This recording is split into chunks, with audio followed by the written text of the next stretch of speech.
സംസ്ഥാനത്ത് മഴ ശക്തമാവുകയാണ്. 7 ജില്ലകളിലാണ് ഇപ്പോൾ ഓറഞ്ച് അലർട്ട് നൽകിയിരിക്കുന്നത്. തിരുവനന്തപുരം, കൊല്ലം ഒഴികെയുള്ള എല്ലാ ജില്ലകളിലും അലർട്ടുകൾ നൽകിയിട്ടുണ്ട്. TS ഹരികൃഷ്ണ ചേരുന്നുണ്ട്. ഹരി, ഇതുവരെ കണ്ടതുപോലെയല്ല, 7 ജില്ലകളിൽ അലർട്ടുകൾ മാറിയിട്ടുണ്ട്. കനത്ത മഴ പെയ്യും, ഓറഞ്ച് അലർട്ടാണ്. ഏതെല്ലാം ജില്ലകൾ എങ്ങനെയാണ്? കാലവർഷക്കാറ്റ് ശക്തമായതോടെ മഴയും കൂടുതൽ സജീവമായിട്ടുണ്ട്. 7 ജില്ലകളിൽ അതിശക്തമായ മഴയ്ക്ക് സാധ്യതയുണ്ട് എന്നാണ് കാലാവസ്ഥാ നിരീക്ഷണ കേന്ദ്രത്തിന്റെ പ്രവചനത്തിൽ പറയുന്നത്. ഇപ്പോൾ ഏറ്റവും അവസാനം 1 മണിക്ക് വന്ന അറിയിപ്പിലാണ് ഈ മഴ മുന്നറിയിപ്പുകൾ മാറിയിരിക്കുന്നത്.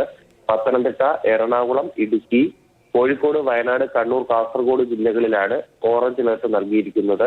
ഈ വടക്കൻ കേരളത്തിലൊക്കെ അതിശക്തമായ മഴയ്ക്ക് സാധ്യതയുണ്ട് എന്നാണ് പ്രവചനം. ഓറഞ്ച് അലർട്ട് ആണെങ്കിലും റെഡ് അലർട്ടിന് സമാനമായ രീതിയിലുള്ള മുൻകരുതലുകൾ സ്വീകരിക്കുന്നതായിരിക്കും നല്ലത്. ആലപ്പുഴ, കോട്ടയം, തൃശൂർ, പാലക്കാട്, മലപ്പുറം ജില്ലകളിൽ യെല്ലോ അലർട്ടാണ്. നാളെയും വടക്കൻ കേരളത്തിലൊക്കെ അതിശക്തമായ മഴയ്ക്കുള്ള സാധ്യത തുടരുന്നുണ്ട്. മലയോര മേഖലകളിലടക്കം ശക്തമായ കാറ്റിന് സാധ്യതയുള്ളതിനാൽ ജാഗ്രത പാലിക്കണമെന്നാണ് നിർദ്ദേശം. തീരപ്രദേശത്ത് താമസിക്കുന്നവരും ശ്രദ്ധിക്കണം. മത്സ്യത്തൊഴിലാളികൾ കടലിൽ പോകുന്നതിന് നിയന്ത്രണമുണ്ട്. ശരി, TS ഹരികൃഷ്ണയാണ് വിവരങ്ങൾ നൽകിയത്. ഇപ്പോൾ 1 മണിക്ക് വന്ന അറിയിപ്പ് പ്രകാരമാണ് 7 ജില്ലകളിൽ ഓറഞ്ച് അലർട്ട് നൽകിയിരിക്കുന്നു എന്നറിയുന്നത്.